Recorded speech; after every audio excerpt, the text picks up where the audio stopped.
Good job, Bob. I have a future in that, yeah. Happy Thanksgiving to everybody. A day late. Obviously, feel bad for the kids. A hard-fought game from last Sunday to where we are today. Had to flip the script pretty quick, and having some guys that were pretty banged up on the way that we played and competed a week ago Saturday to turn it around and play the way they did today. Obviously, just ended up giving up too many plays.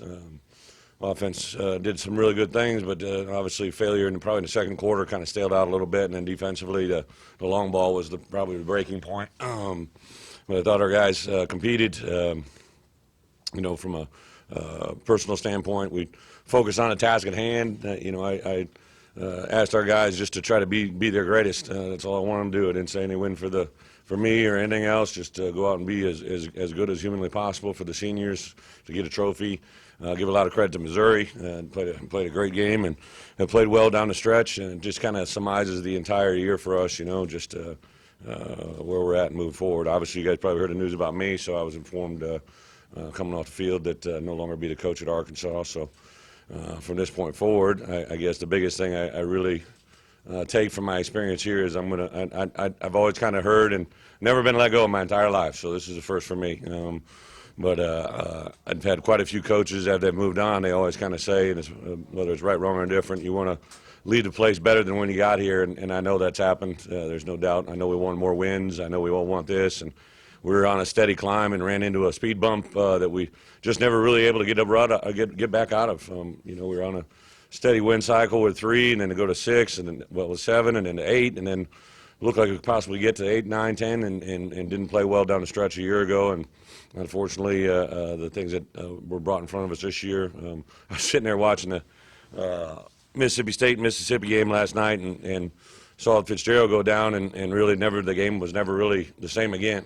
And obviously he was a great player for them, and I was sitting there and, as this thing kind of evolved, to put together things about why we should stay, why we should be allowed to, stay here. And one thing that jumped out, probably six of our top 9, 10 players lost not only for the year but significant time. I'm not going to sit here and say that that's an excuse, but it's reality. When you're at the depth that we got and where we're at, brought to my attention that we had the toughest schedule in the SEC conference during my 5 years of being here. Amen. Somebody's got to be number one at something. Might as well be us. And the accomplishments we made from that first team meeting to where we are now. Can't say enough about the work of our kids, our support people, all the people that made it possible. I have a group of coaches that has absolutely been awesome. The current ones, some of the ones we've had, all the support staff, all the administration. Jeff was awesome. Julie's been awesome. Chancellor Steinmetz has been awesome.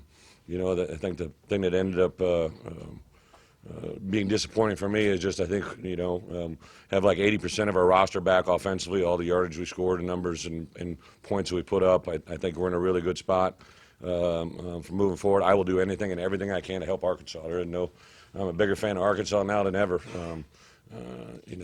I know that. I'll work with whoever they end up naming, if they want my help, I'll be here tenfold to help them.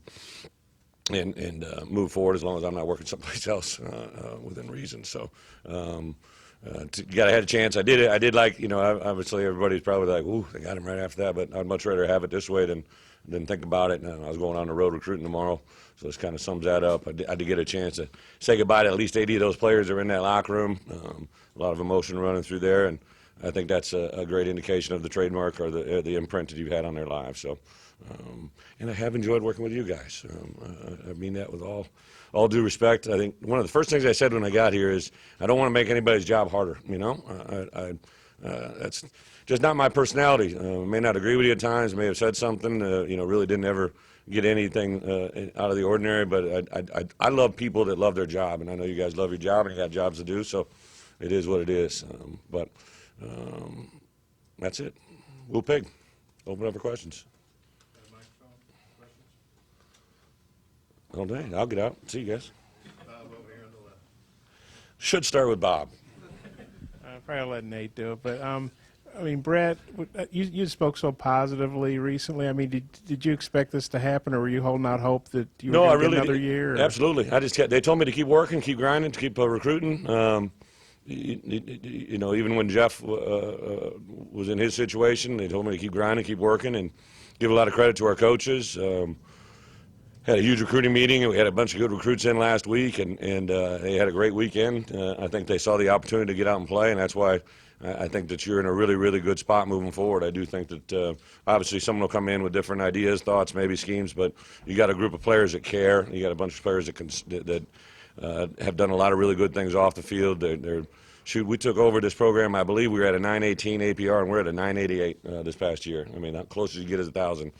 So, because I didn't win more games, I can brag about my GPA. But I do think we were on a steady climb, and we hit that bump last year, and we just haven't been able to get out of it. And unfortunately, I think there's a lot of factors that go into it, but it's bigger than that moment right now. Coach, Yeah. any regrets coming to Arkansas with the dream of I get winning it. the SEC? I totally get it. Without a doubt, unequivocally, no. When I made the decision to go, there was a lot of factors that went into it. But one of the biggest factors was to try to do something that I really wanted to do. Chance to move to a new town with a new bride. One of the greatest things that's come out of this is I have a beautiful daughter who forever will be born in Fayetteville. But I am better today than I was 5 years ago. I know that. Now, I've had to take some Pepto-Bismol along the way and some sleepless nights, or however you want to say it. It's been tough, because we care. I tell our players all the time, man, if you don't care, it doesn't matter, and I know they care. I know the heart that they have is there and will be there for the next guy. So hopefully, I think everybody else will agree. I think probably why it took so long for them to do what they did is because we've done some really good things. I think that people recognize that, and that'll never be taken away. And I've never done anything in any way to harm this university. We've never broken any. I told my guys all the time, NCAA rules. I'm just never going to do that. And I just always believe in doing things the right way the first time. And this unfortunately didn't work out. But I know my next opportunity. I know the players, the coaches, and their next opportunity will be better because of it. Teams you've turned things around before when you've had problems Yeah. or anything. What was the difference? This I think time? more than anything, Nate, overwhelmingly the injuries had to our very good players. I think if I had it to do again in my first 2 or 3 years, I saw we were putting together stats and showing it to the powers that be. Well, I don't know who all the powers that be, but to put together the information for Julie and administration and stuff. So during my time here, we're fourth in the SEC in number of players taken in the NFL draft. Fourth. And I think the number was 17 or 18 or whatever it was. But, 5 or 6 of those guys were early entrants, guys that, I just didn't foresee. I knew we were recruiting good players, but when I was at my last stop, I believe the only player I had leave early was J.J. Watt. He's pretty good, right? All those other ones we were able to they retained, and they were 4th and 5th year players.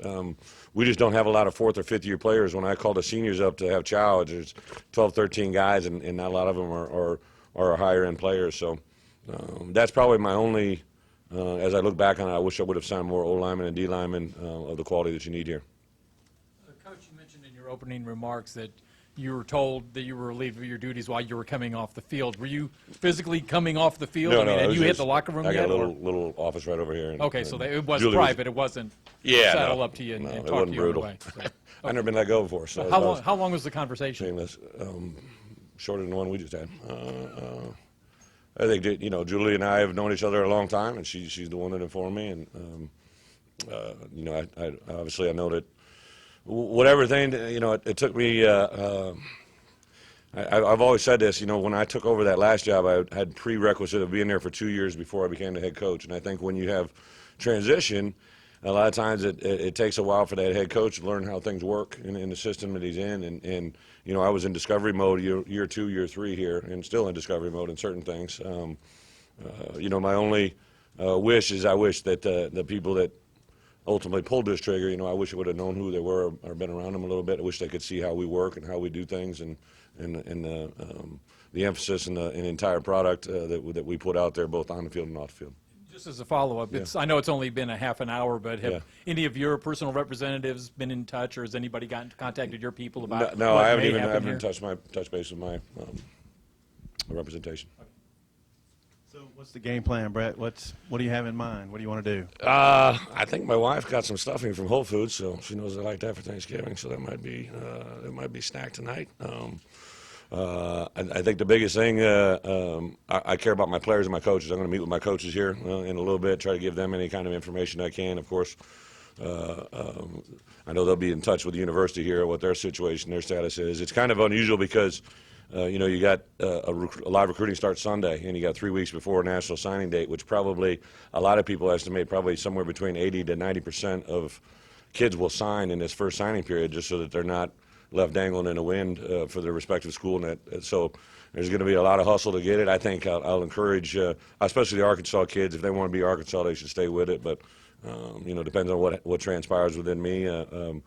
For me and my personal choices, that I definitely obviously want to coach again, and I'd be blessed with whatever opportunities. I do know that the things that I've been a head coach 12 years. I went to bowl games 10 out of 12 years, so I didn't go this year, and I didn't go my first year here. Won championships, put a lot of players in the NFL. We do it with a great GPA, and my kids, obviously I know Cole just had the thing, and Spring stole some socks at the bowl game, but our kids aren't bad people. They're not representing anything but positives for Arkansas. So I don't know. We'll wait and see. I've never been in a situation. So Julie told you out there that wasn't her call? No, there's a little office over here, and she was just waiting for me in there. That's where I get changed. That's where when we're in this little makeshift transition during this year. Julie's one for me. What's been the most rewarding aspect of your 5 years here? Arkansas. I know that's a broad brush, but it's the people, it's the community, it's the care factor. I had about 19 cousins, some cousins that grew up in Little Rock, and their kids were here last night. I got to see them, so be around that. The relationships I built in this room, the relationships I built in the community. It's just there's a lot of positives to Arkansas, and they need to be accentuated, not minimized. I do think that from a strictly head football coach at the University of Arkansas, there's a lot of positives to sell. You just got to make sure that you understand that to get it done, they got to go the right way. You got to build that roster. I felt like I was always just kind of chasing after we kind of hit with some of those guys going out early and key positions, and then we're paper thinning a couple of positions here or there. It just felt like you're really chasing a roster of recruiting issues that never really got on top of it. The classes that remained when I first got here, and then obviously our first class, I think there's 7 or 8 guys now that are playing on Sundays, and those would be fifth-year seniors if we'd done it a little bit different, and obviously the results would be a little bit different.